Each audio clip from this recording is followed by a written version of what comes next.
pay you. Yes, I mean you, dear listener. Thank you. Thank you for listening to this Warui Deshou podcast. We're so happy to have the pleasure of your company today. If you've listened to us before and like our show, you might be wondering how you could support us, since we won't take your money. This podcast will continue to be free, but if you'd like to show your appreciation, please consider leaving us a rating and review on iTunes, as those help our discoverability. If you don't use iTunes, that's fine too. You can follow us and like and share our content on SoundCloud, YouTube, and Twitter. Additionally, we love getting your feedback, positive or negative. Tweet us at Warui Deshou or email us at waruideshou@gmail.com. Whether or not it gets read on the show, I can assure you, we all read every tweet and email you send us. And once again, dear listener, we thank you so much. Now please, enjoy the show.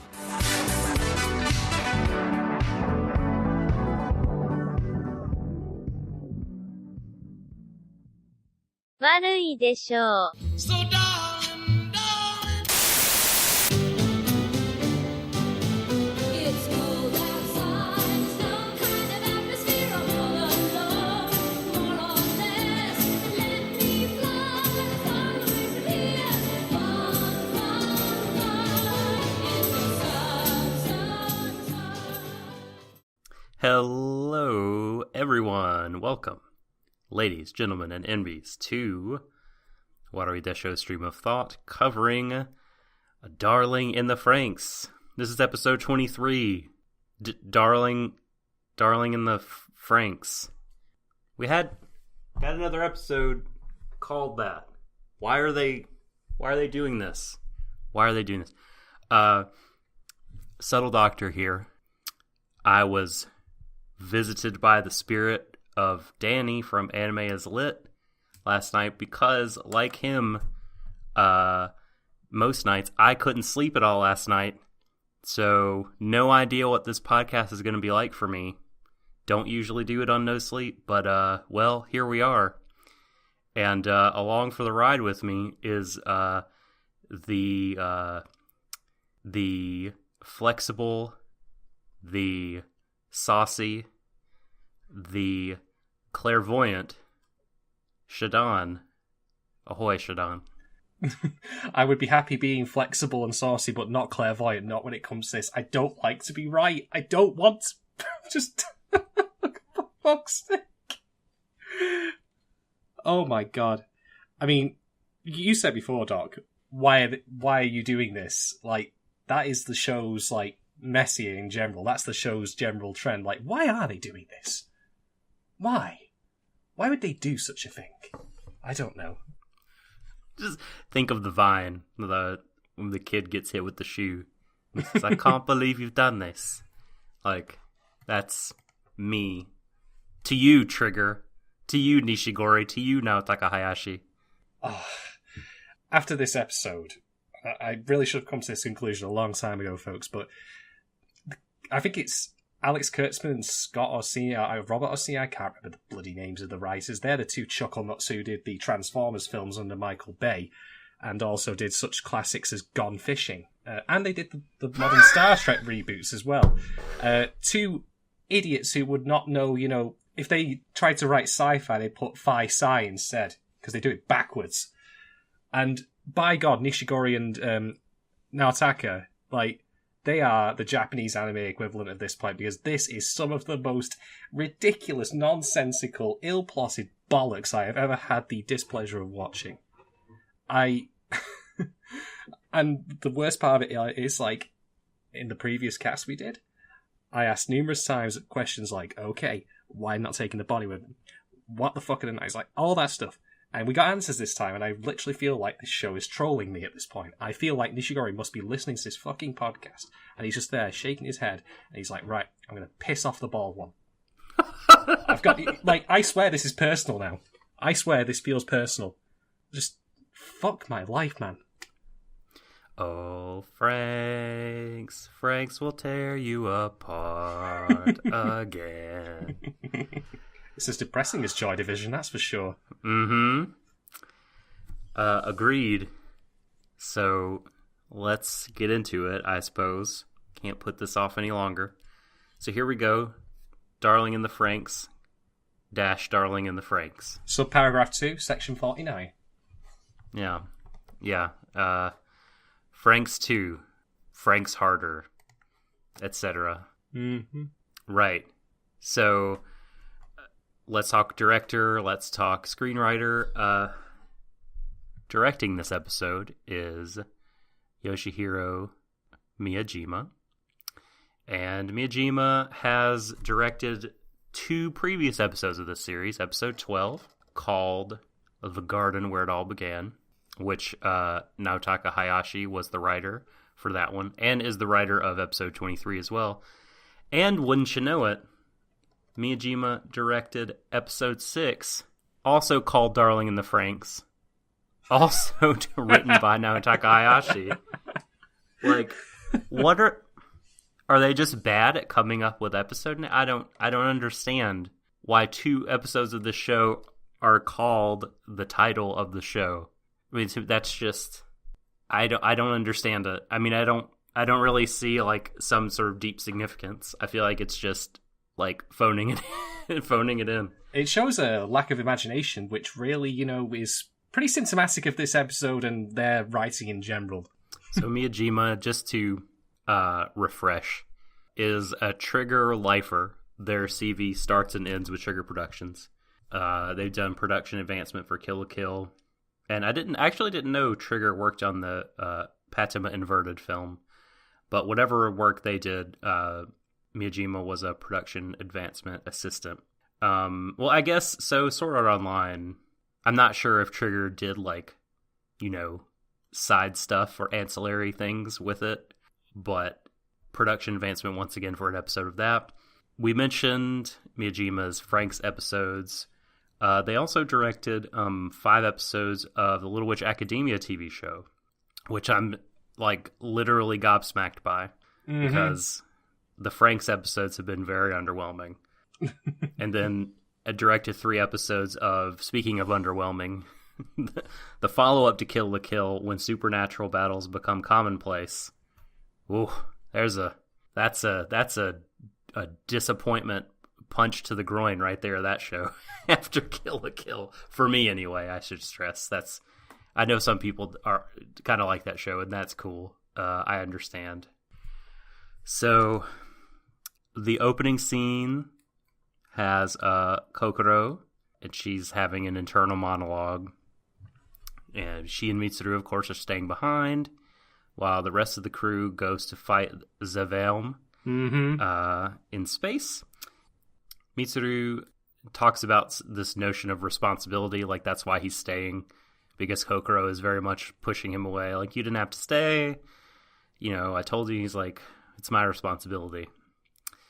And then, he's going to see it through. Mm-hmm. And then OP. Yep. There's a line here, by the way, that Hero throws out, because we actually get a brief flashback to, like, the end of, like, the scene where they're on the bridge, and he says, "You've chosen this battlefield, huh?" And I'm like, what battle? What the fuck are you talking? What battlefield? There's no fight here.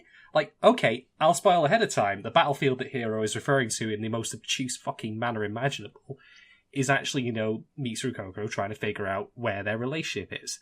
But everyone speaks about it in this episode like it's the most abstract thing, as opposed to they just need time to talk. Who wrote this dialogue? I think it was Pat Benatar. I know, right? Love is a battlefield, Shadon. That's the battle they've chosen. Oh my! Because they are God. young, and heartache to heartache they stand. No promises, no demands. Love is indeed a battlefield. That's actually a very compelling argument as to why they all talk like that. Oh my god! But Frank's Werner was like a big Pat Benatar fan, and he just happened to be listening to that song a lot while conditioning them. Oh, and God. So it seeped into their subconscious. That's my headcanon. This would make the show good, though, so we know it's not true. Or better. Yeah. It would improve it. Yeah. So, yeah, I don't get... Fuck. Like, we'll get to the whole Mitsuru and Kokoro thing later. But yes. if you're expecting any sort of actual, fighting involved in this, like, any sort of like couples argument kind of thing, or even any sort of genuine drama out of it. Ain't happening. Nope. This is Darling in the Franxx, baby. And it's just, plain and, flavorless all the way through. It's the ready salted. The plain tortilla chips. I know. So, like, I guess seriously talking about it, like, making a life with her on an Earth that is, like, basically dying. They're fighting against starvation. They're fighting against extinction. They're fighting against their own, like, memory loss. And, they're committing to race. So it's like an emotional battle, I guess. It's not the craziest thing in the world. It's just I couldn't help but think of that dumb song when they fucking kept talking about it. Yeah, I get what you mean, but this is coming from, like, then again, Hero, for some reason is a big reader of fucking philosophy, so I'm not surprised that he's talking about it like this. Like, Jesus Christ. And he's one of the smartest, dumbest characters I have ever seen in fiction. Holy shit. Speaking of dumb, I'm going to get a nitpick on right now, because just to follow what you said about, fighting against survivability. Do you recall the plan that, Goro and Hachi came up with to go to get Misselheim dirt and, like, start tilling that over? Why are the kids still ploughing the fields that don't grow food? Maybe they did it off screen. A whole bunch of shit happened off screen this episode, so... Like the actual plot? The drama? Yeah, like so much stuff. Yes. Like, just like, so after the OP, we're in space, Shadon. Da da da da da da da. Like, the Klaxosaur mothership appears, and the Franxx themselves are flying around talking to each other, and they just are. Yeah. Because... And the kids seem to be quite fine with it. Like, they're very much like, it's cool, like, we love this. It'd be one thing if they didn't mention it. I guess you could assume, okay, like, they've been in space for a while, or some time has passed and they've gotten used to it. But they're very much like, yeah, this is rad. Like, we can move freely. So it just kind of happens. Mm-hmm. And then Hachi and Nana sort of hand wave explain it. It cuts to them in the ship, and they're like, what if Hero was right? What if the Klaxosaurs did leave all this for us? Because, they wanted us to be allowed to participate in the fight for the planet Earth. So, yeah, apparently, like, the ship contained all the gear for the robots to move around and fly in space without trouble. And, boy, okay, sure. Honestly, I get the impression that Nishigori and his fellow, like, head cabal of writers in whatever, dark, cramped, piss-stained room that they do this shit in, like, they would claim outright that if something was on fire, it would, like, don't look, this is not burning down, this is not, collapsing all around us, nothing's to see here. Like, if they'd not addressed it, I would have actually been better with it. Keep it unexplained, but then they have to throw in this most token nonsensical bullshit ever. Like, the most boring explanation for, yeah. Yeah, okay, questions then. Let's nitpick. I mean, I know I said I didn't want to nitpick, but fuck it, this show is just throwing at me. Like, you can't put low-hanging fruit like this in front of me and expect me not to, fucking squeeze the juice out. Like, this is fucking prime targets. So, okay, let's fucking go. First thing, how the flying fucking hell did Sarah Kerrigan know that this was going to happen? She wanted to win that fight, against our heroes to go get the Star Entity back. If they'd have gone the way, she'd have killed them all. Or tried to kill them all. It's her backup plan. She's playing 4D chess. It's plan H. Like, Sarah Kerrigan and Dr. Franxx trying to have like some sort of little, like, I died and now I'm going to, lay, backup plans in my, after I've gone. Yes. Like, what the... It's a competition. They're one-upping each other from beyond the grave. Those two rarely were made for each other because they're both as fucking rock stupid as each other and still somehow accomplish what they need to do despite logic and common sense. There's a couple instances in this episode of, things happening, and I'm like, wait a minute. Like, this goes entirely against what's already been established. And this is one of them. Like, this, you know, I understand in the previous episode, Sarah Kerrigan having like a change of heart and seeing like, oh, humanity. Like, I see the love and I understand that there's a different way to live. So I'm going to try to give you a little push and help you out. But to say that she planned for this long term is like just utterly, entirely ridiculous. No. The writers sure as shit didn't plan for this long term. We know this. This is like, if I had to present in a court of law, like, if fucking Nishigori, like, came down with his, you know, like, DMCA shit or, like, you know, cease and desist, and I was asked in a court of law to prove how many ways that they phoned this fucking bollocks in, I could throw out at least 10 binders of it, and they just keep doing it.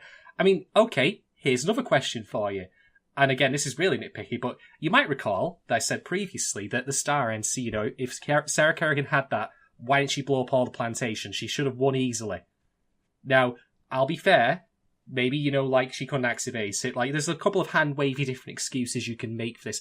How in the flying blue fucking Klaxosaur fuck do you actually hand-wave away the gigantic Klaxosaur fleet that she's got? Or had, before she died? Like, I know. How did she ever lose, or was losing this war? I don't understand why they weren't activated beforehand. I guess you could, like, cobble together an argument that was like, well, you know, she's saving all the big guns for the Verm invasion and trying to take out humanity with as little resources as possible to kind of min-max her, like, resources and fighting force, I guess. Honestly, she should have curb stomped her. Yeah. I mean, by the very merit of the fact the Franxes cannot get into space, they cannot fight back against the Klaxosaurs if they just bomb them from orbit. This is like the monster of the week problem. Like, the main villain always throws the kitchen sink at the heroes later on. And you're like, why didn't you bring all this force at once earlier? Why did you only throw one at a time at them, allowing them to gain experience and rest between battles? You fools. Yeah. I mean, honestly, Sarah Kerrigan is barely any better than Risa Repulsa from Power Rangers. Thank you. Yes. Barely. Yes. Barely. Yes. And, okay, I'm not done. Because this episode is like falling down a cliff, you know, a cliff face into jagged rocks. Every time you bang your head, every second that passes, you just get more brain damage. The next bloody scene. Yeah, okay, so the Nines are joining in on this as well. They're in on this. Okay, where do I begin with this shit? They're just there. They're just... Why did those happen off screen? Why? I don't know, but I have to ask this question, alright? Because, again, being a nitpicky arsehole, because I'm fucking done with this show. But, okay... The Ninesies, whatever you want to call it. I don't know. I'm getting tongue-tied because I'm getting mad already. But the Nines, right? They're flying their custom Franxes in space. Does it look like they've got any of the special equipment that, you know, the others have got to fly around in? Nope. Nah. Don't need it. The regular kids' Franxes, like, they now have, like, spiffy new paint jobs, so they do look different. Like, it's not just literally they can do it. So I at least appreciate the animators and the visual designers taking the time to at least have some, you know, difference that you can point to in how they look. Never mind it. The actual explanation doesn't fucking work. This way, they can sell more model kits. I know. Just put them out. The same ones you already did, except different colors. Yep, you can just buy. Call it Space Franxx. You can indeed buy a Delphinium space model for $90, I would expect. Oh yeah. It would be super expensive, and all it is a black paint job. Cool. Yeah, it may be like a red and blue kind of thruster like thing you could stick on the feet. Like, oh look, the colors. The most expensive LEDs ever invented. Or just like crappy plastic flames. Who knows? Who knows? I will at least give credit for this, though. Like, the red and blue thing has been a motif of the show for a long time. Like, it's been in the OPs, for example. So, I'll allow that going back. That's a nice, little thing there. The boy color and the girl color together. Indeed. In one robot. Mm-hmm. Speaking of which... fucking... Right. I've asked so many times in this show, how do the Nines fucking do this shit? Like, where Alpha can be in that, the statement position. Or the piss. Whatever the I don't... Right, fuck the flower. I don't care anymore, right? How can he do that? Yeah, he's the pistol, but how? But apparently, it turns out the Nines can be both. They can do either. So I'm going to ask again what I asked previously. Why is not every single kid a 9? Because that seems like it would be very useful. I mean, if some of your squad get injured, it means you can mix and match more easily because you don't have the gender restriction in place. And then I have to ask the more nasty stuff.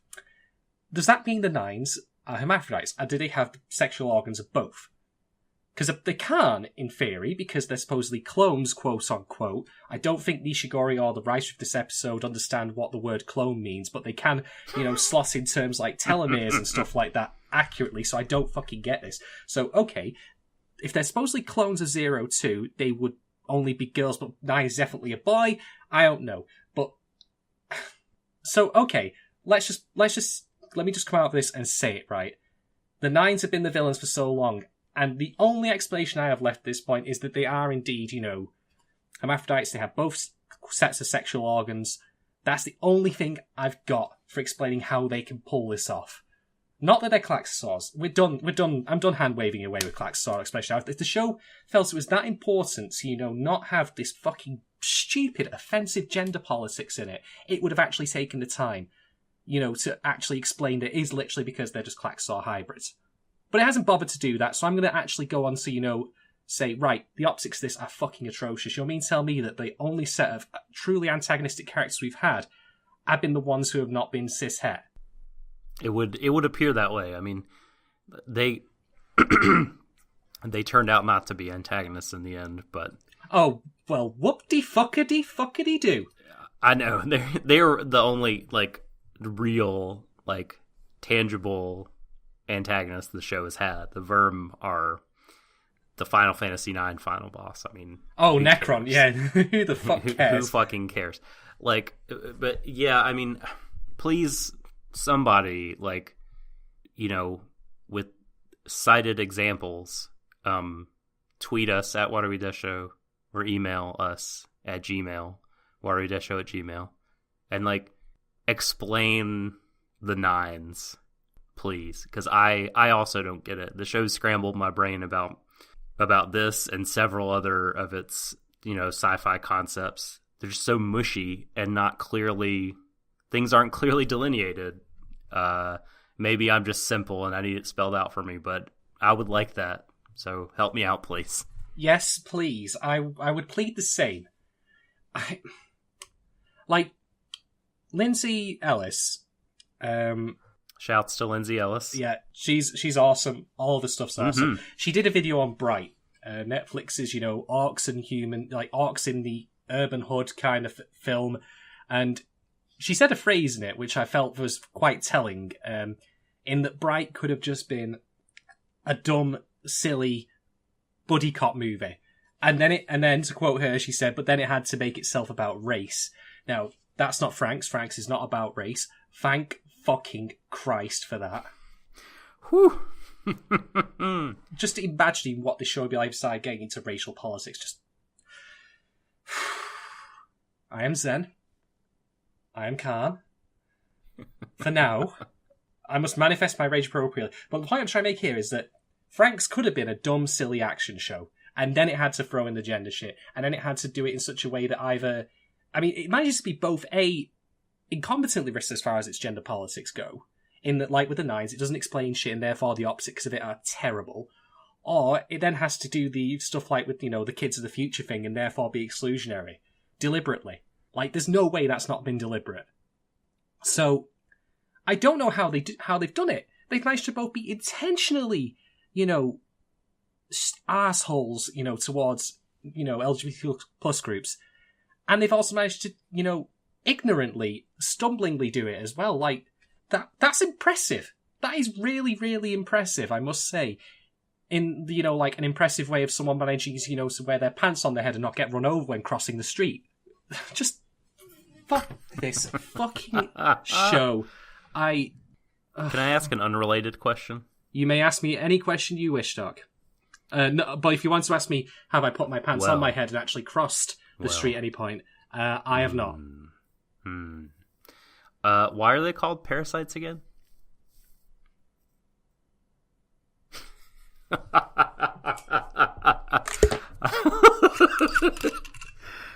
I'm opening a bottle of vodka.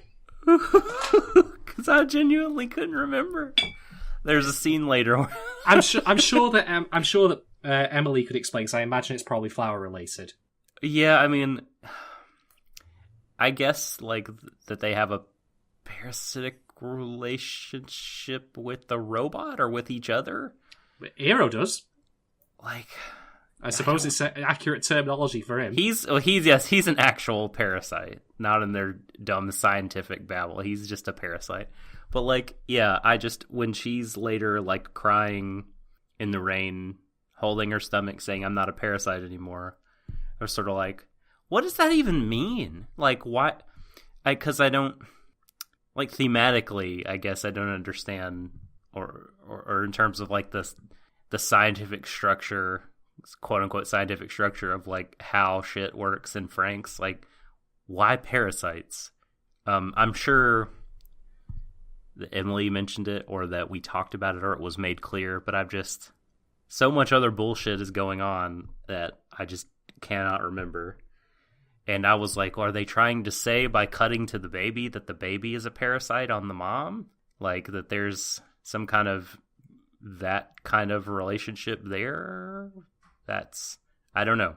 So, yeah, we talked about Hero and Alpha being connected out of the blue, and that just being a thing that really happened off screen, and they just kind of chat. Like, there's just several of like huge things that could have been shown in episodes if they hadn't wasted their time before. Here's a thought. Here's an idea for you how they might avoid to actually do this. And this has just popped in my head randomly. Bear with me on this, because this is going to sound like the worst thing imaginable possible. Just hear me out, okay? So some of the Nines, I believe, are female. Am I wrong? Interrupt me at any point if I'm starting to chat nonsense here, Doc. They present that way to me, to my eye. Yeah. Can you name a character from our heroes who has been very upset about the fact that they've not been able to pilot, you know, with the love of their life, you know, because of the fact they're the same gender? Oh yeah. I mean, what if in a different universe, in a different script, that, you know, maybe the Nines were not portrayed so fucking terribly, and maybe what if, you know, Ikino found out this little factoid that they can be whatever way they want to be, and maybe that's formed some sort of friendship from there. I don't fucking know.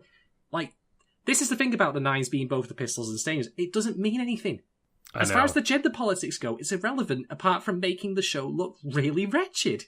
And yet, just by that suggestion I came up then, literally this moment, out of the fucking blue.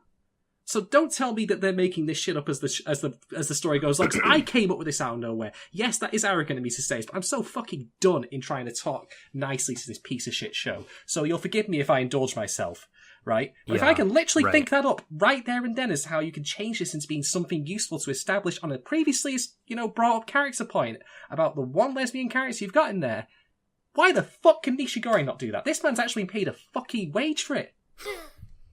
Man, it sure does feel like they just forgot to give a reason for it, because it was like, you know, the big reveal earlier in the show of Alpha 9 in the pistol seat.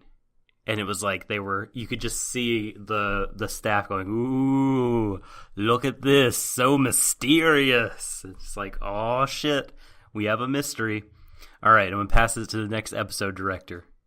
Okay, I'm going to pass it to the next episode director.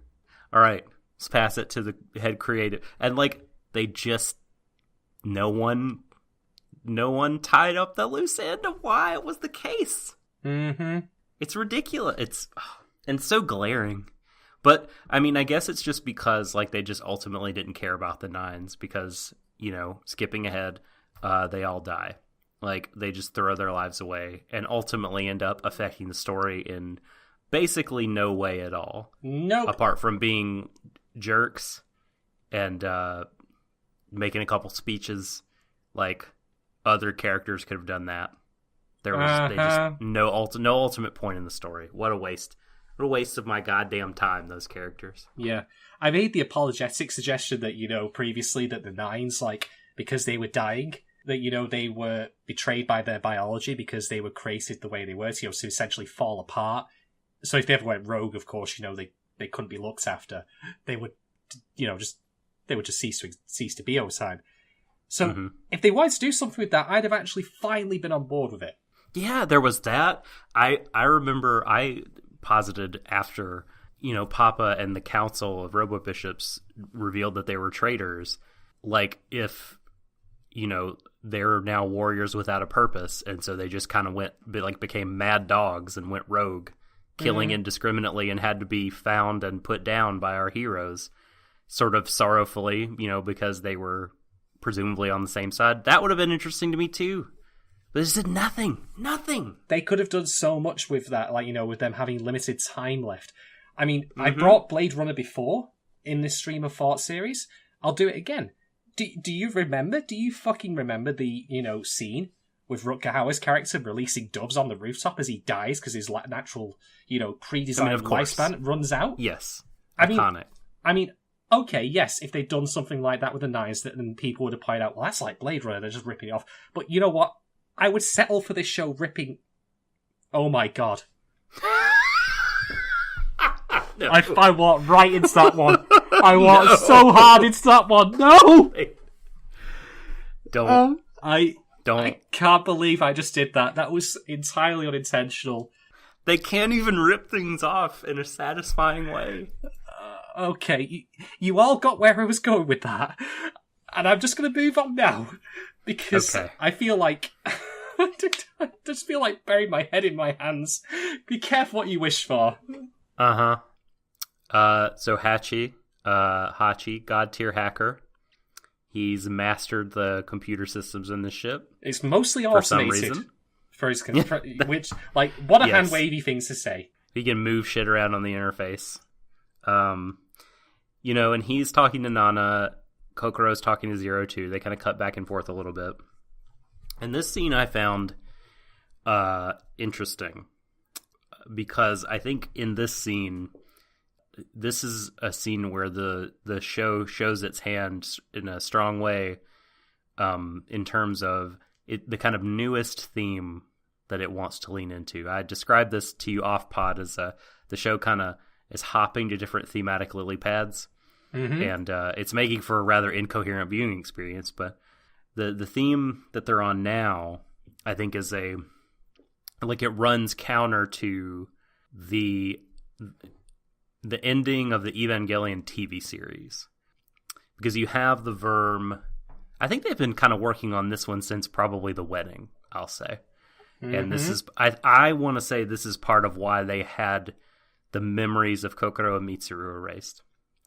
The Verm want to, of course, assimilate everything. They want all non-material parts of beings to converge with them and exist in a sort of blobby utopia, like all the consciousnesses will be melded together.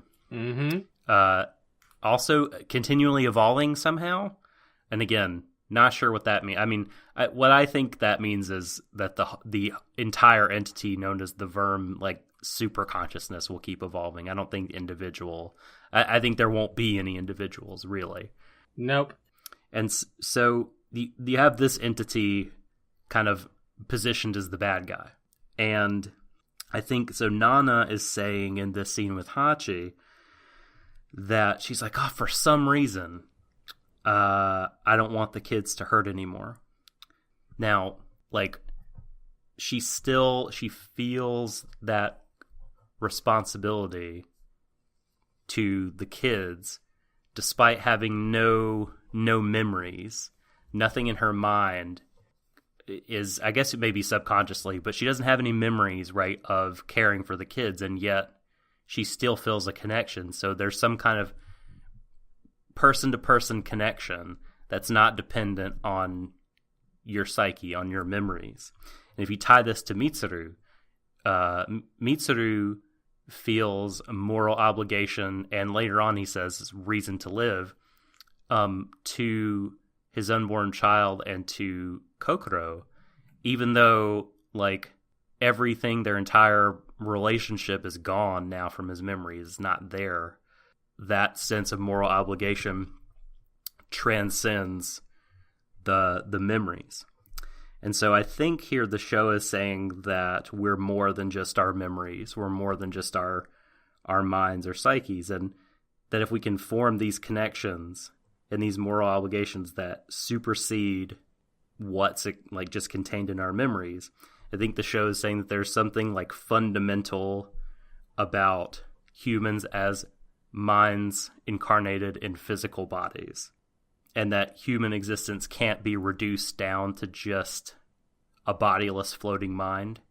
And this is very much my reading, very much me extrapolating from some text in the show. But yeah, I feel like this is like kind of, again, anti-Eva ending, which I think is which I read as about convergence, and anti-transhuman, which is about like, broadly speaking, transhumanism is like freeing the mind from the constraints of the physical body. And so, yeah, I think Franxx is leaning hard into like, no, life, human life as embodied individual consciousnesses is important and is good and is like correct, as opposed to a bodiless mind or sort of mental, like the Human Instrumentality Project from Ava. Mm-hmm. So I think this is what they're leaning into. And while it may be really interesting, like it's not a payoff to me from what the show has said and done before. It's just kind of what they're doing now. They just started doing something different. And so it doesn't feel satisfying.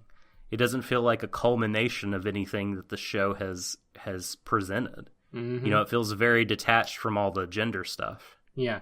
I will say that there have been a lot of instances throughout the show of, our heroes acting with individuality. Like the various, the boys x girls episodes, the beach stuff, like they've been doing stuff that's run against the grain of all the other teams. So there is probably more meat to that idea than you might be giving it credit for. But I do have to say that if that is the case, it really does not help that, unfortunately, again, I'm going back to this old point that I just cannot keep, hammering the nails into this show's coffin about. It really would help in that case, then, if the show did not walk back, the idea of individuality as far as protests of, bad behaviour go. And, not having one character's actions never, ever be called into question, and when they are, then have them be rolled back again. Yeah.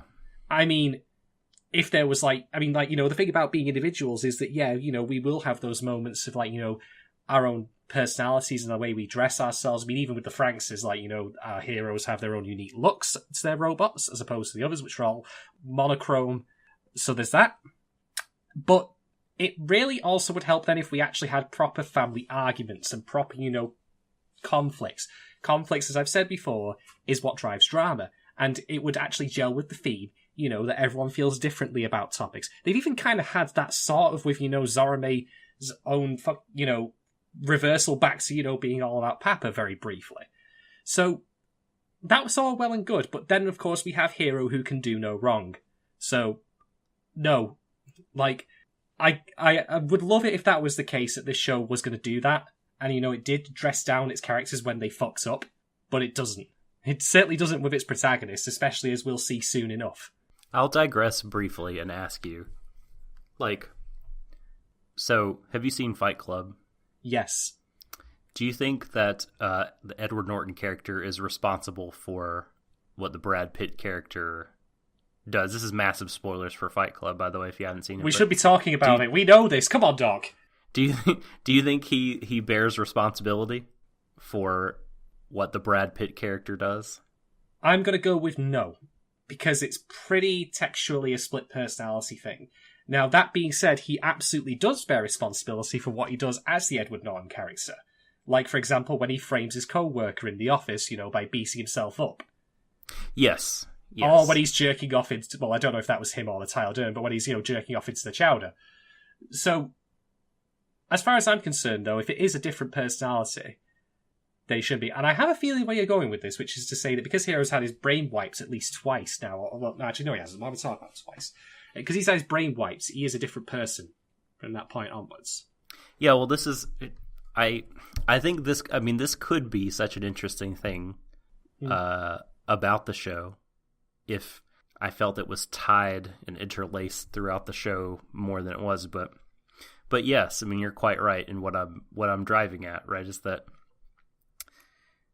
there seems to be, like, some kind of... They seem to be positing that, okay, for instance, Nana, she raised those kids. That happened in, like, empirical reality. Like, those events occurred. But they might as well not have to her, because they're wiped from her mental space. And yet, despite them being wiped, she still feels some kind of, like, because those events happened in the physical world, because of the kinetic, if you will, or bodily or physical nature of them, maybe even the molecular history of what happened, like, that connection lives on. And I think, again, that could just be a really interesting thing to explore. It's almost a kind of mystical sort of thing, but, like, again, I think in the context of the show as a whole, it's like, whatever.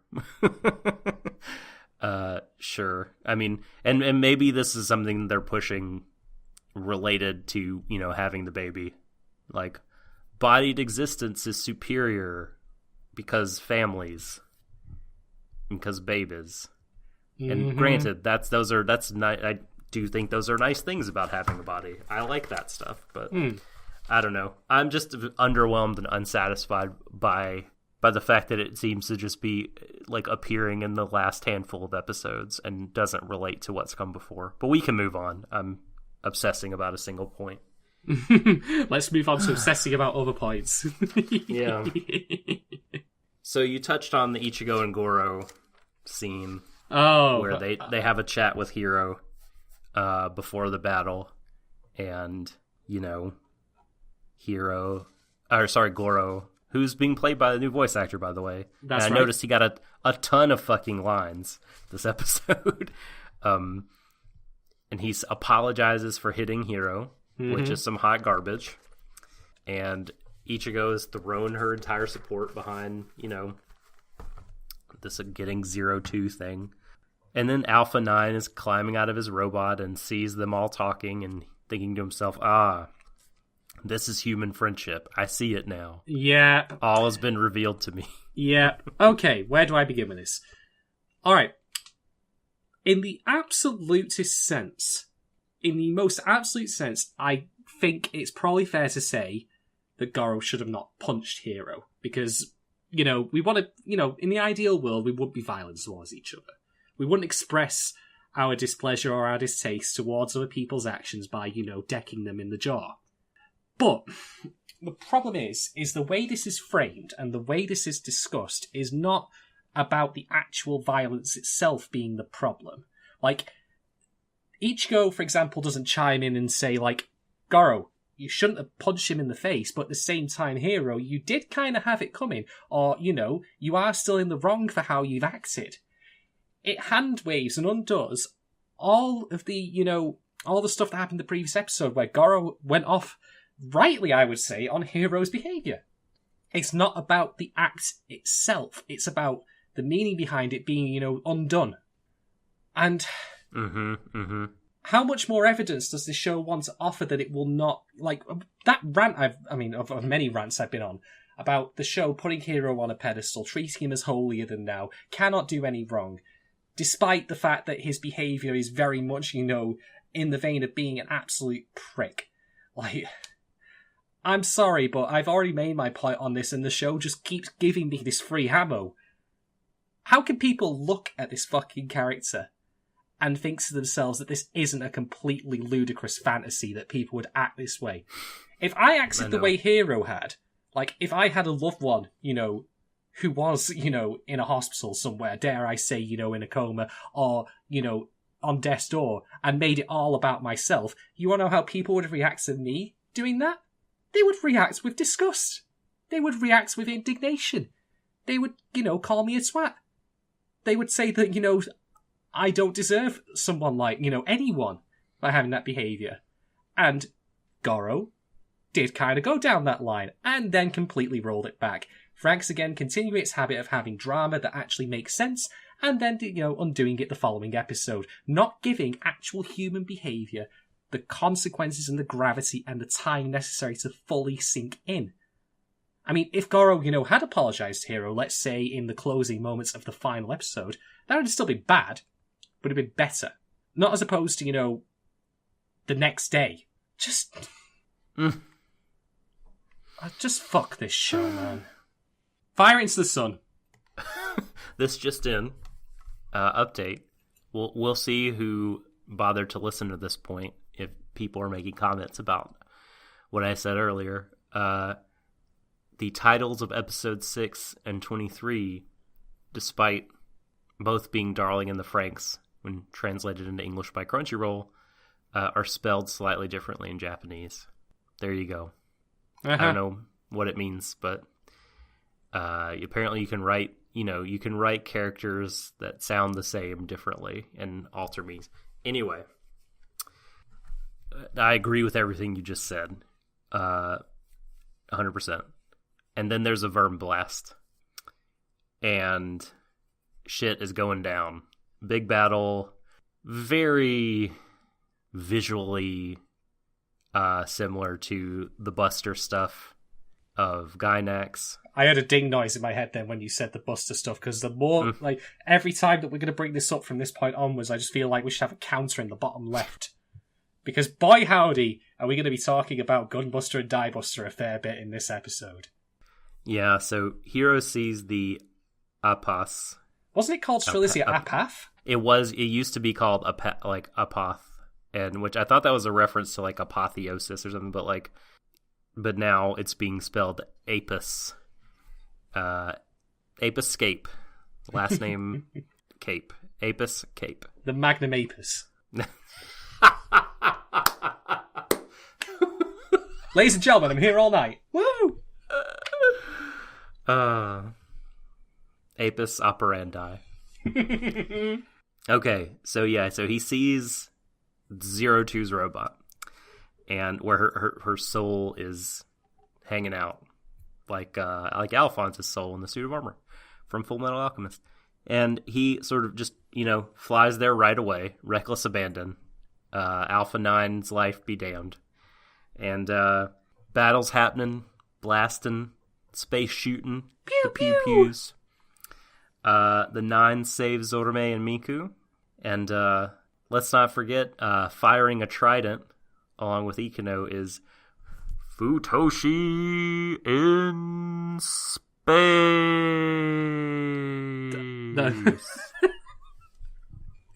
So he's there doing stuff, and then the Verm block Hero from getting where he needs to go to his lady soul in the most amazingly stupid way possible, because we get a later shot of this barricade, this blockade they set up, and it's just a 2-dimensional flat plane. He could have flown around it. It's like he was on like the Gradius screen, like he could only go up so far, so he's got to go through. It's like that. It's like the ending missions of Wonderful 101. Man, when are we gonna get an anime of that? That would be so good. I need to play that game. I've heard nothing but good things. So then we're to one of the worst, in terms of me feeling anything, moments of self-sacrifice that I can remember in recent anime history. Also completely unnecessary. Yes. I was so apathetic to it because these characters just don't matter at this point. The show's given me no incentive to give half a shit. And so, tell 0 too high for me. Yep. Alpha 9, Explode. blows up his Franxx in the face of a Verm soldier for no real reason, to be honest. He threw Hero into the big Strelizia. There's no reason for him not to come with him, though, to be honest, because, like, okay, maybe he couldn't have, parked his Franxx somewhere, but, like, it's just such an utterly pointless thing. Like, if you think, with how many Verm soldiers are out there, taking out that one with him self-destructing his Franxx is pointless. And there's a line that he says to Hero, which is, "You guys taught me about humanity." And Off screen. like, yeah, it might be nice to see that. And on top of that, like, you're saying this to this fucking prick? You taught me about humanity. Inherently selfish, unrealistic. Maybe it's not inaccurate, I don't know. Maybe that's why he's like, I ain't fucking fine for these chumps anymore. Sod the lot of them. Yeah. Meanwhile, on Earth, there's a storm, and 02 bleeds. I'm not sure if it's because, like, Hero entering the robot, or Alpha 9 blowing up, or just the battle. And then Hero makes his way into the inner chamber of the cockpit, and 02, her spirit manifests as a bunch of battery jumper cables. And then he grabs them and says, "Please eat me." And then, of course, we just cut to credits as he gets devoured. Yeah. There's just like the noise of, like, when that one of the guys gets eaten by a T-Rex in Jurassic Park, and it just cuts to the closing music. Bad ending. I wish. Yes, you've chosen the bad end. Well, he dies, so it's good. That's a good for us. And he joins the picture book. It's fitting that he goes into the picture book because that's the last thing I remember 02 eating. So joins that in the digestive tract.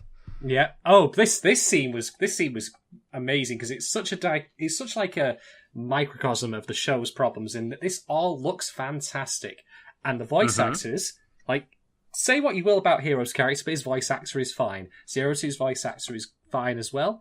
Yeah, they're all good, but the script continues to be bollocks. So, okay, why is 02 here, you might ask yourself? Why is she, her soul still stuck here? And my original thought was, well, it's something to do with the way the Star Entity works. It's not by choice, basically. But it turns out it is. What the fuck, man? I can't be with you. Why do they do this? It's such poop. I can't be with you, she says. And Hero, for once having a coherent thought in his head, asks, why? And she says, I can't. Now, okay, I would not be averse again to this plot development if there'd been any real build-up to it. And there was one scene that I can think of post episode 15 that kind of does this, and that is the PTSD, drag me to hell scene in, I think it was episode 16, was it? Or 17? One of those. Where 02 recalls, all the people she's devoured. Oh, yeah. Man, they never fucking did anything with that, did they? Wow. I forgot about that. Speaking of things they've not done anything with, do you remember when Miku had her grey hairs in that episode? Oh, yes. Another thing that's not been answered. So, yeah, that's an avoid plotline. So, okay, I wouldn't be adverse to this idea because that's been the central question that 02 has faced throughout pretty much the entirety of the show. Am I human, or are we dancer? No, wait, sorry, wrong thing. Right, no. That's a good... Thank you. I appreciate all the Killers references. Because I'm just Mr. Brightside. Hero doesn't look a thing good. like Jesus. Thank God. But he talks like... No, he doesn't even talk like a gentleman. It all fits. It literally all fits, folks. But that's it. We've cracked Darling in the Franxx. It can be explained through Killer's lyrics. Thank you all very much, and a very good night. No, okay. Okay, like, I wouldn't be adverse to this thing, happening if it had been properly developed. But it's not. Much the same as everything else has. Like, it feels like they've got a load of different plates spinning here, and rather than focusing on spinning 2 or 3, they've got like 20, and well, inevitably, it all comes crashing down. Just, I can't. Like, that's not drama. Like, if you want to actually have drama about it, there needs to be actual discussion, Why does she feel this way? Like, clearly, in this, dream world they're in, she's identifying as a younger self again. So, okay, how about we, elaborate on that a bit? why is she identifying as her younger self? They already did this. This is my main problem with this. It just feels like just a total rehash of the drama that's come before. They moved past this. What, of Hero getting into a Franxx to save his girlfriend who's been locked into it and is currently on autopilot? You mean the plot from episode 15? It's the exact same thing. Well, yes, and physically, you're absolutely right. That's those event-wise, it's the same, but just the emotional development of her, just pushing him away, and then him saying, "No, like, I love you. I don't care if you're human or dancer," and then her being like, "Okay, cool," and then they're together. Like, we did that already. Why did they make it where she chose to push him away again, but to keep him human? Like, that's just rings so false to me. It just is like, I don't want to equate these two shows because I think Yuri on Ice is far superior to the show in every way. But it's a world apart. I mean, I felt myself getting frustrated for not dissimilar reasons at the end, because I felt like, to pad out the length of the show, there was like an artificial pushing apart of Victor and Yuri again, so they could kind of retread the same beats of coming together. Because I felt like in episode 8-ish, yes, they have arrived, but oh no, we have more episodes, so let's create some drama now. So people will be very angry at me, I'm sure, for that take, but I love the show, but I have misgivings about some of that. But anyway, I mean, the same is true here. I mean, just why are they doing this again? It felt like a retread. Well, here's the thing, right? When you write something, typically, I mean, I will be fair, I know they did this on, pen and paper here, but if you're ever using a keyboard, you've got your whole set of keys, and as far as I'm concerned, the writers of the Franxx only know 3 keys, which they use in 2 combinations, which is Control and C and Control and V. Copy and paste. And if you think I'm joking, if you think I'm wrong, immediate next scene, Doc, do you want to tell the folks at home, or if you want to buckle up for this one, because I could not believe it when this happened. Okay, I have some more stuff leading up to it, I think. So go. Oh, we're gonna need some time. Yeah. So I think, once again, I feel like parts of this could have been really cool, like former enemies teaming up to fight a giant invader, like the Nines, the Parasites, and the Klaxosaurs. Because there's a scene where the Nines are helping people, and they're like, start singing Bon Jovi, Blaze of Glory. Do you want to go out in a blaze of glory? No. Queen, the Princess of the Universe. Yeah, okay, yes, I like that better. And I'm like, man, that could have been a cool moment if I cared. And Nana helps Hachi, and Hachi's like, allow me to also die and make Subtle Doctor more wrong, and so the show will kill more characters. And she's like, no, I want him to be more right. I will take you. And then they walk to the next room. And we have some Verm stuff, some talking, and we already kind of touched on this. And you have Nana, again, I think this speaks to what I was saying earlier. Nana and Hachi are saying, look, the children have chosen this path. No, by which they mean Hero's chosen this path. Yes, exactly. This fighting the aliens here now in space. But I think largely the kids would not have wanted to assimilate into Verm. So I think he's probably right on that, technically speaking.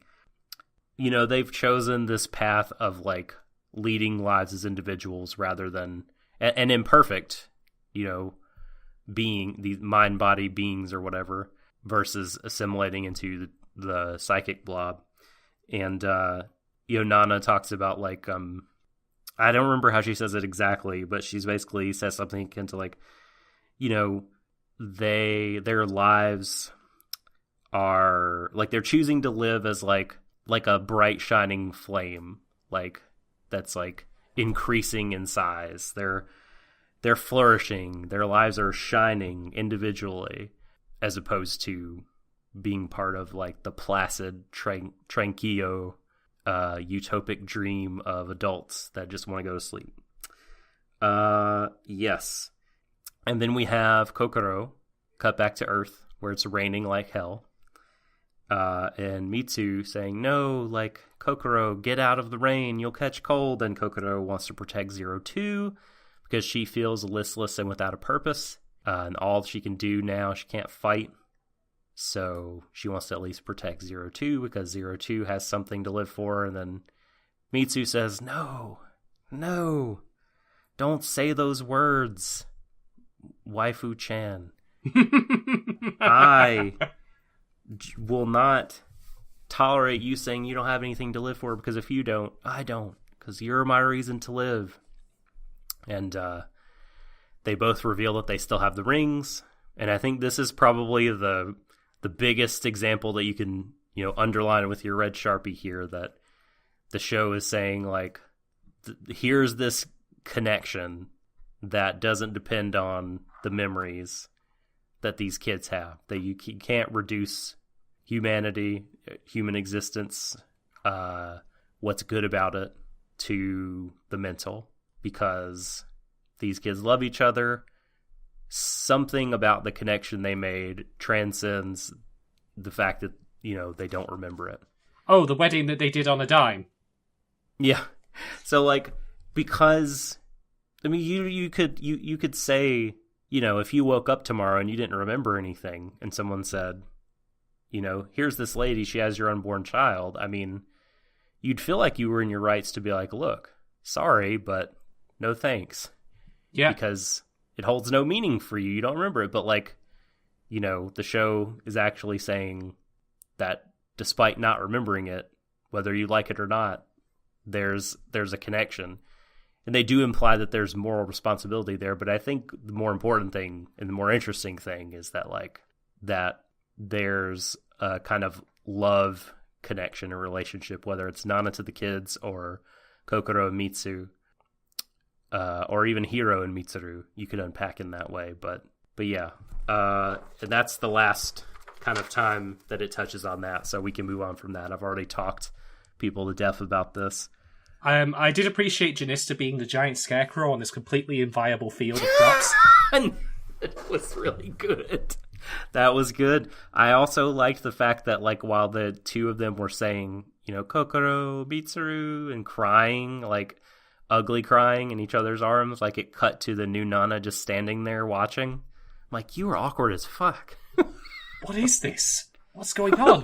Like, also, I do appreciate how not one of the kids has invented a parasol, like an umbrella. They had shovels and shit. Yeah. No umbrella. No umbrellas, no.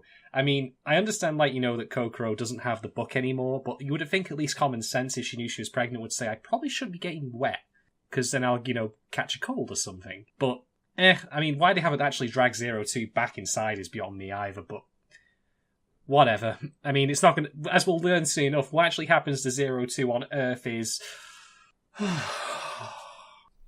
Yeah, so when Hiro gets eaten, and then they hug in her stomach, her soul stomach, then the body turns black? Like, what? Does it, like, melt away? I thought it turns to stone. Okay, I couldn't... Maybe I just looked, I don't know. Yeah, I was like, okay, it looks like it's becoming a statue. So let me get this straight, actually, just because you brought up your ideas there, about what the kids are doing versus, the groupthink idea of Verm. So you mean to tell me that 02's soul is now permanently trapped inside Strelizia Apis, at the behest of someone else, forming this list? So it's basically the same thing as Verm, just on a smaller scale with less people. It's a mixed message. Nice. Well done, Darling In The Franxx. Congratulations, you fucks it up again. No, well, she has a body. It's just a giant mechanical one. Because, hello, Buster. Die, machine. Buster! Die, Buster! God. Just totally ripped off the all the visuals and the idea right there of Die Buster. Strelizia Apis becomes, like, the body of it becomes 02's body. Yeah. With a wedding veil, no less. This is the long, convoluted answer to the question I asked way back when, which is why aren't Hiro and 02 getting married? Although actually they could have still got married and this could have been their who the fuck knows? But yes, like when this happened, my eyes rolled so hard, I had to pause the video because they had fallen out of my head. I had to scramble on the floor to find them and put them back in. I had this half spoiled for me, so I didn't react quite as strongly. I mean, I didn't know exactly what was going to happen, but the talk around it and the talk of Buster references made me sort of half prepared for something like this. Yep. Okay, so I'm not adverse to homages in general. I mean, we've already had a few in Franxx's runtime, like with the one that happened in episode 19 with, Karina's death in the Ava... I almost said Ava test lab then, but I actually meant Frank's test lab. Oops. Silly. Thing. Yeah, practically. But, like, there's a difference between homage and there's a difference between photocopying, because this is practically the same thing as Nonori's, like, Yeah, there's an homage, and then there's what Bethesda will sue you for. Yeah, pretty much. Heyo. I mean, the show is very buggy, admittedly, so that doesn't surprise me. The same, yep. Yeah. It's in the code. Todd Howard doing this... Oh, fuck. Diebuster exercised the bug before release. Thank God for that. Not Franxx. So, in case you're curious, though, like, the problem as well with, like, copying something so blatantly is that it reminds you of the products it was copied from pretty heavily. And to go back to what you and I said when we discussed Gunbuster and Diebuster way back when, I thought Gunbuster was pretty good. I thought Diebuster was good, but not great. It was all right. I liked it. Yeah, you're allowed to be wrong. This is we live in a free world. Unless your name is Nishigori, Largely. in which case you're not allowed to be wrong, because you keep producing shitty fucking shows like this. God's sake, Nishigori, stop. Are you an addict? Are you addicted to making up complete bollocks on the fly? Man, alright, okay, but here's the thing, right? No Takahashi. So, in Diebuster, like, I at least, in hindsight, completely get and actually really appreciate the fact that, in the end, all the power in the world, that Nonori has is not enough. It's about working together, coming together as a pair to solve a problem. Sounds familiar? It should. But the problem is that, again, this is a pairing which is based on some of the most toxic nonsense ever. I mean, Hero gets to still be a human while, like, 02 now becomes a gigantic wedding, bride's, fucking super weapon. Like, what does this mean for her after this war is over? Like, her body's gone. It will continue to float around in space. Yeah. Together. And so, like, it just made me think, why am I just not watching the ending of Diebuster? Uh-huh. Yeah, if you're so much worse than what you're paying tribute to, yeah. Yeah, like, that's the thing. So, yeah, that happens, annoyingly. Mm-hmm. Then there's a warp gate. Oh, what the Okay, I'll bite. The Klaxosaurs opened it, not the Verm. I'll bite. When did they build, like, how and why and when did they build this?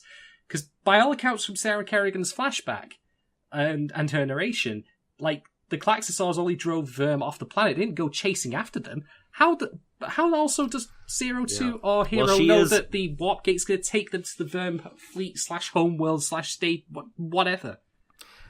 I don't think that they know. I mean, that's what we're assuming, but the reasons they gave for going into it were dumb. They were like, well, the technology is being activated by the star entity here, and it's going to close, so I guess we got to do it.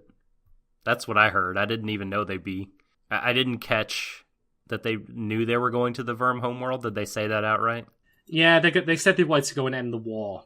Oh, right. That's right. They did say they were. Yeah, okay. Fair enough. Well, so 02, for whatever reason, has inherited a bunch of Klaxosapien knowledge. I have no idea why, being connected to this. Maybe Kerrigan put it in there. She did receive Kerrigan's spirit, so that might be it. Yeah, well, so my thing is, like, I'd be cool with this if, like, Sarah Kerrigan didn't even know about it, because she's a single Klaxosapien. There have been many more, and older than her, maybe they set it up. Maybe they've been warning with the Verm for a long time, but it's just been so long that some of it has been forgotten, and Sarah didn't know. But if she's getting all this information from the spirit of Sarah Kerrigan, you just like, why did you withhold all this information from us before? That's a question. Because it hadn't been written in the story script, in the scripts. Yeah. So, okay, yes, indeed. Hero and Zero Two are going to go through the warp gate to wherever, finish off somehow, and everyone's very sad about this. Like, Ichigo's Delphinium is actually crying. There's a little tear around the one eye. Promise me you'll live. One thing I'll note again, because by God, at least the show's consistent with this, and I fucking hate it. It's not about Zero Two going. They're all sad about Hero going. Oh my God, you're so right. Yeah. How many times in this show do we have to have Zero Two do the big thing necessary to win the day? She's the one whose soul actually left her fucking body and then went up into space in this fucking emerald weapon rip-off. So, but no, the ultimate weapon. Yeah, and on top of that, I mean, okay, I'll be fair that the characters don't know that her body is turned into so much dust and stone, but you could at least look at it and think to yourself, wow, she's doing something incredible. Or I'll concede, they're both doing something incredible. We want you both to come back, but no. Yeah, it's like James was talking about. They all seem to be talking and addressing Hero and not speaking to Zero Two so much. I guess Ichigo or Zero Two takes Ichigo to be because she's crying and says, "Oh, you're so bossy. You've always been so bossy." But the whole crew seems to be Hero, you speak for both of you guys. You met up with Zero Two. Why aren't you guys coming back? I mean, they do mention her, but yeah, it's weird, man. It struck me as, I'm glad he verbalized it last week in the way he did, because that dynamic has always struck me as super weird. Don't enjoy it. No, I don't either. I mean, honestly, if you just Zero Two at this point has just become a MacGuffin. I said before that her character is evaporated, and I stand by that. She doesn't exist anymore. It feels and them not addressing her and talking about her wants and stuff like that. Zero Two, why don't you come back? Or what do you think, Zero Two? It's almost like she's the object, and you have to address Hero, the one in control, the decision maker, the subject, the one who speaks for both of them. It may seem like a small thing, but when it's happened throughout basically the whole show, it just drives me mad. It makes me remember, God, remember when Zero Two was so cool? When she was doing flips and taking out guards, or when she was kind of bullying Ichigo on the island. And throwing laundry everywhere? Yes! Throwing clothes off the roof. When she felt like her own person? Man, Just, yeah. So this is a good transition, because this is, I feel, a metaphor for, or not a metaphor, but this is just an encapsulation of what I feel like the whole show, such a waste of potential, and anger-inducing as we get closer to the finale, because it's been such a waste of my time. I mean, it truly has amounted to basically nothing in terms of entertainment, message, all that stuff. But as James said, that there will be people that benefit from having worked on this property, that visually speaking and things like that, and even some of the directors and writers for certain episodes. But me, the fan, the audience member, I mean, we'll probably get into this more next week when we talk about the show as a whole. We can finally speak on the whole thing, but boy, it really just has felt like just a giant nothing. Why? Why did I watch this? What was the point? Mm-hmm. It gave me nothing except frustration. Well, the reason it gave you nothing, Doc, because you and I are not the target audience. And when I say that, that doesn't mean, that I can't enjoy shows that are not intended for people, of my demographic. But, like I said before, the way this show is constructed, the way it so consistently does this, I'm sorry to bang on about this, but at this point, it's so crystal. It's so clear. I'm not going to be disparaging of people who've said, about, the whole, the bad optics, of the, the queer villains, with the nines, etc., and the way it frames its gender politics. I mean, I can't speak for those groups. I'm not going to pretend I can. But for me, the most clear and present thing this show has done, especially in the latest episodes, is it's just gone to show that you know what? Like I said before, you can be nobody. You can be a nothing. You can be a person who's cruel and calloused, and the world itself will just bend to suit your whims. Like, it will just, bend over backwards. People will go out of their way, even when they challenge you, just to walk it back. And you know what? Like I said, it's not art. Well, I think it's bad art. I mean, something can be art and still be bad. It's so, to me though, it's so persistently constructed to put Hero beyond the realm of us mortals. Like, cannot do any wrong despite his behaviour being wrong. Mm-hmm. And again, that's not in the way that Zero Two's behaviour was wrong, where she was, challenged on it consistently, and there was context why her behaviour happened. I have nothing for that here. He's still acting like a prick, and people are still venerating him. Yeah. I mean, the anime is, I've said this many times, a synthesis of art and product, like most contemporary media. And there may be some people that are really passionate about this project and they really are putting love into it, but like the end result of the thing, it just feels like, to your point, is leaning so heavily toward the product side of things, of the axis. Mm-hmm. Well, yeah, they go through the gate, and that's kind of it, I guess, for this episode. That's it. I know, by the way, we said we're going to go do predictions, but I'm just going to throw out one very quick one. Time dilation. I mean, I feel like they could repeat the Die Buster ending. Oh, of course they are. It's just going to make me so mad. Of course they are. But why else have Mitsuru and Kokoro's baby if we are going to then see that baby grown up and, walking around or some shit when it's 5? Yeah. I mean, well, if it's only Mitsu Koko's baby, then that'll be, I guess, okay. But I was thinking it will be like some distant ancestor. Oh my god! And they have statues built to fucking Hero. Of course they do. And then they come back. They fly and then they appear in the atmosphere again, and the welcome home lights and shit. If that happens, I'm just going to turn the episode off as soon as it happens. I'm not even going to watch the rest of it. It'll just be off. I might join you. It will infuriate me. I wouldn't put it past this show, but I just, and you never know. They could go for their own original brand of bullshit. Oh, they have been. They've at least been very consistent on that throughout the show's run thus far. Yeah. Okay, so you were saying about racing, so let's see. Yeah. Right.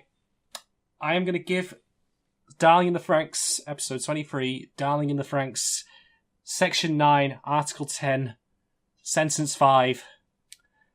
I'm going to give it...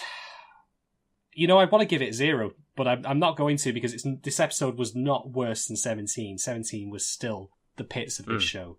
I feel so annoyed and angry and just tired of dealing with this show. Every time I see something happen where they just can't even keep the basics right. Like, a show to me, that is so bad at handling its messaging and its politics, that to me feels more difficult. It feels more challenging from the perspective of a writer to get that right. Because you're balancing a lot of stuff there, you're juggling a lot of balls. But simply stuff like, just the hand waving away of how the Franxx can fly into space. This is some of the laziest writing I have ever seen, and they didn't even need to mention any of it. They could have they just ignored it, and I'd have been fine with it. So, I will, in the end, give this episode 1 1/4 space wedding veils out of 5. 1 1/4, the second worst in the show's run.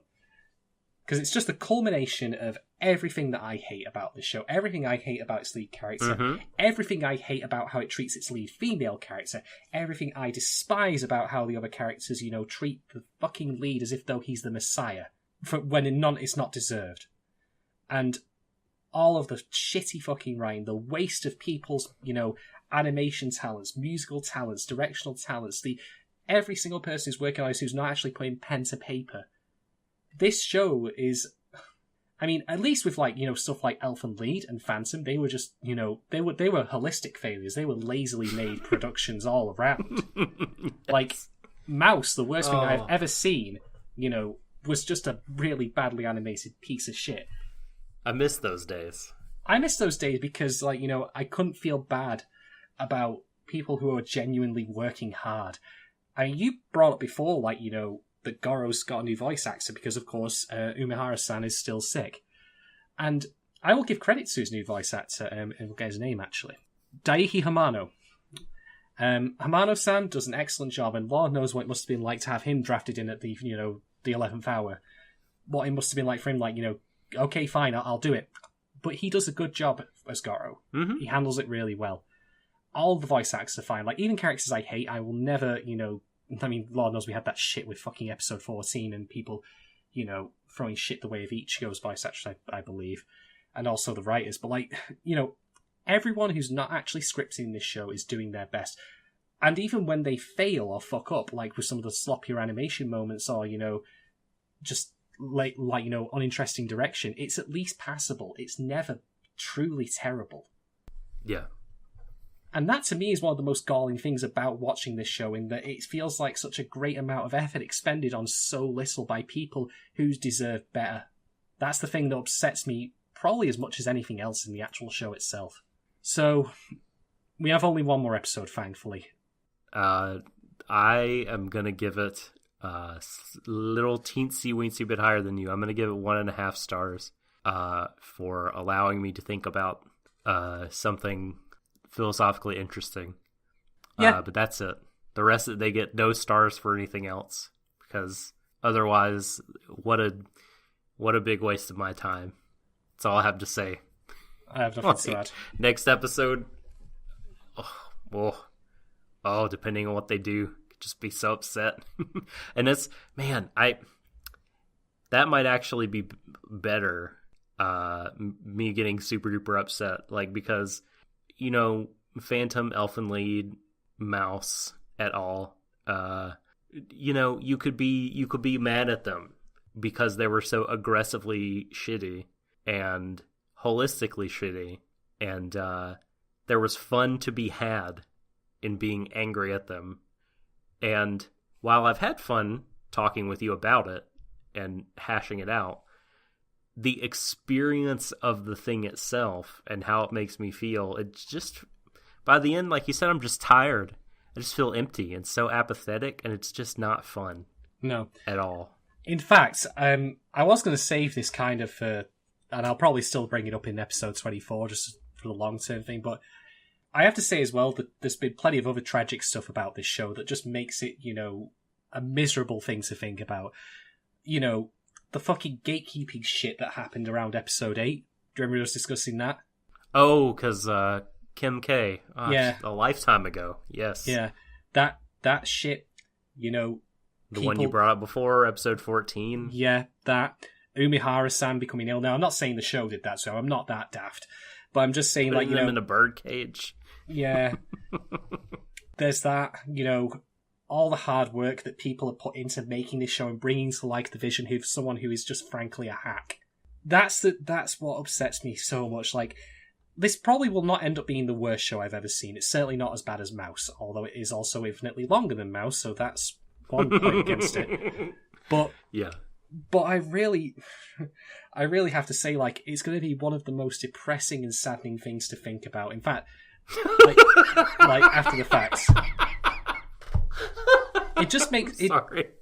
It is. It's sad. I have to laugh or I'll cry because it is just extremely depressing. Yeah. But anyway, on the plus side, we're nearly there. We're nearly there. God, so close. We have one more episode to go, folks. And I am very pleased to announce that, possibly for the sake of our own sanity, and possibly because, again, we like to bring others down with us, we have not one, but 2 people joining us for the finale. You may recognise them. We have Emily Rand and James Beckett returning to the mics to join us for Darling in the Finale. And... yeah, 2 returning champs in a fatal 4-way. Yeah, I mean, I'll close out by saying this. Franxx 24 is going to be the final boss of the JRPG, and we have assembled a very strong 4-man party to fight it. Yes. Bring it on, I say. Come at me, Franxx. What more could you possibly do? I am ready. We rolled some good gacha at the recruitment screen. Got a couple of 5-star Champions, yes, yes. Yes. We've got all the endgame gearing, we've grinded, we've leveled up, we're ready. So, as always, folks, thank you all so very much for joining us on Stream of Thought. Probably, I know some people are probably as tired of this show as we are, and believe us, believe me, believe Doc, when Season 3 of Stream of Thought comes around, it'll be a breath of fresh air for us all. I am so excited to be doing something different and talking about a property that I feel like will have this baseline of quality because the source material is so highly regarded. I had faith in Trigger to do this original thing, had no idea what was coming, and paid the price for that. But I think Banana Fish will be better. Yeah. It'll be better. In fact, I'll say, even after everything that's happened with Franxx, if Trigger, or when Trigger, rather, do another work, I'll still be on board for giving it a try. Because, this is the thing, this co-pro was, always seemed like it had everything working against it, and someone working inside of the co-pro itself to undermine it just by being terrible at his job. Looking at you, Nishigori. So, you know what, right? for all the bad things happen, I will remember the fact that, hey, I watched Kill la Kill, and it was pretty damn good. Yeah. And we had Little Witch Academia recently, which I've not seen, but I've heard is good. Yeah, if Imaishi or Yo Yoshinari are heading up projects, I think there's definitely reason to be optimistic. But I guess we just can't sort of assume, and this is a lesson we learn over and over again, but that studios, their kind of brand name on something is like a seal of quality. Because it's just not the case. Yeah. So I'm up for giving it a go, though. Yeah. I just hope that... Actually, you know what? No. I was going to say I hope that, Nishigori just flat out never writes again. But I'll be fair. Maybe, he will learn from this. Maybe he'll do something better. Everyone is entitled to writing a turkey. Well, on that poultry note, Hey! we'll sign off. Shadon, where can folks find you on Twitter if they'd like to argue with you? If you want to argue with me, you can find me out in the back alley, ready to throw down with some fisticuffs. No, I'm kidding.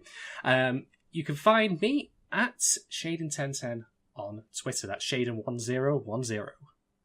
I'll be in the back, brother. You can find me in the locker room. I'm not hiding from anyone. Oh, yeah! And me and my bad impressions are on Twitter, also at The Subtle Doctor. Your impressions are not bad. I will not stand for this. No, they're bad, but that's why they're good. No, they're just good. Don't make me come over and get on a fucking plane or, start rowing furiously across that fucking ocean just so I can shake you by the shoulder and say, no! Don't make me shake the stupid out of you, Doc. You're good. You're good. You're good, man. Well, thank you. Thank you. If you think Warui Deshou is good, tweet us at Warui Deshou, email waruideshou@gmail.com. Like and subscribe on SoundCloud. There's a YouTube channel, Apple Podcasts subscription to get our episodes that way. Should be on all your major pod catchers.